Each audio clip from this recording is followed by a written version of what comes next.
dalawang tao na dapat nating lahat na pasalamatan.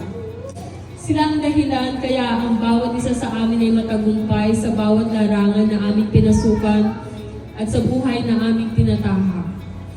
Gusto naming tawagin ang aming nanay at tatay upang igawad ang sa tingin ko ay pinakamataas na karangalang pwedeng igawad ng mga anak sa kanilang mga magulang. Maraming salamat po, nanay at tatay, sa pagmamahal, pag-aaruga, simula pa nung kami ay bata pa, hanggang ngayon na kami ay may edad na rin at may sarili-sarili ng mga pamilya. Hindi matatawaran ang sakripisyo na inyong ginawa para makamit namin lahat ang meron kami ngayon. Para sa dakilang ina,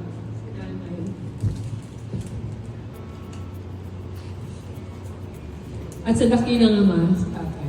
Mahal na mahal po namin.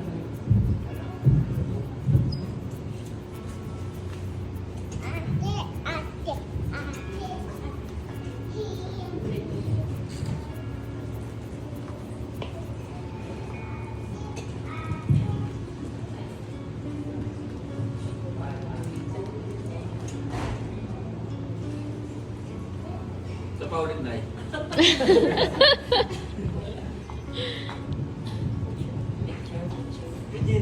Yung sa aking mga manugang na nandito at wala rito, dahil sa ngayon mga anak, nagpapasalamat kami. Norman, alam kong ikaw ang binigay ni Lord para mahalin ang aking anak dahil parang hindi kaya ng loob kong makita si sino mga anak ko ang luluha, lalo itong mga babae. Russell, salamat. Salamat sa pagmamahal mo kay Ruth. Para sa akin, sa binigay na 5 manugang sa akin, Armida, Janine, salamat sa pagmamahal mo sa akin 2 anak na lalaki. Dahil nagiging masaya ako kahit na malayo ko sa akin, na nakikita ko at nararamdaman ko yung pagmamahal niyo. Siguro habang nabubuhay lang ako, makita ko lang yung ganung bagay para sa aking mga anak na minahal ng kanilang mga asawa, ng kanilang mga anak. Masaya na kami ng nanay ninyo. Dahil kami mga anak, nandun lang sa kami nakamata sa inyo.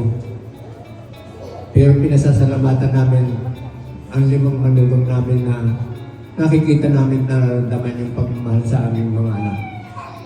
Sana maramdaman ninyo. At kung nararamdaman nito bilang ama ng tahanan, Norman, Russell, sa buhay ninyo, Armida, Janine, Glenn, kahit na wala ka rito, kapag yung ginawa namin ng nanay nyo, ginawa ninyo sa mga anak ninyo, hindi lang biyaya ang ibibigay sa inyo. Bibigyan kayo ng gantimpala dahil yung pagmamahal kong ganito. Dito na natin natatanggap ang magandang biyaya ng Diyos. Iba ang biyaya sa gantimpala. Ibinibigay lang ng Diyos yung gantimpala sa mga katulad natin kumikilala sa Kanya, nagmamahal sa magulang, sa Kanyang mga anak, at sa bawat pamilya. At tandaan ninyo, sana mga anak, sa inyong 5, lahat kayong naririto. Habang nabubuhay ako, hindi ako magsasawang ibigay sa inyo ang salita ng Diyos na ibinibigay sa akin at ipinamumuhay kong mga anak. Habang kayo binibigyan ng Diyos na maging masagana, mayaman sa pagmamahal, sa financial at material na bagay, magpakababa kayo. Katulad ng nakikita niyo sa akin, walang taong nagalit sa akin, kundi ang bawat isa ay nagmamahal dahil hindi ako nangihinayang. Kamag-anak, hindi kamag-anak, humihingi at hindi humingi dahil alam ko ang buhay ng isang taong mahirap. Galing ako sa pinakamahirap mo ang buhay. Hindi lang ako mahirap, pinakamahirap na buhay. Pero inangat ako ng Diyos. Yung kalagayan ko, akala ko hindi ko na makikita. Salamat kay Lord. Salamat sa inyong mga anak, sa aking mga manugang, sa aking mga apo.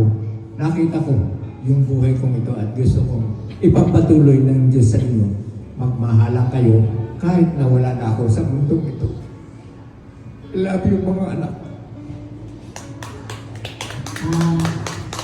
Isa lang ang masasabi ko. Dahil nasabi ko na yung kaligayahan ko kanina, pasasalamat kay Lord. Binigyan niya kami ng 5 anak na babait. Bukod sa gwapo, magaganda pa. Isa lang ang masasabi ko pa. Yung ibinigay sa amin na karangalan ng 23 na 18 barangay ang naglaban sa Maribeles. Kami ang napiling huwarang pamilya ng Maribeles. Yun lang ang aking talagang tinitreasure ko. Kasi maraming pamilya ang pinag-ukulan nila ng siniay nila.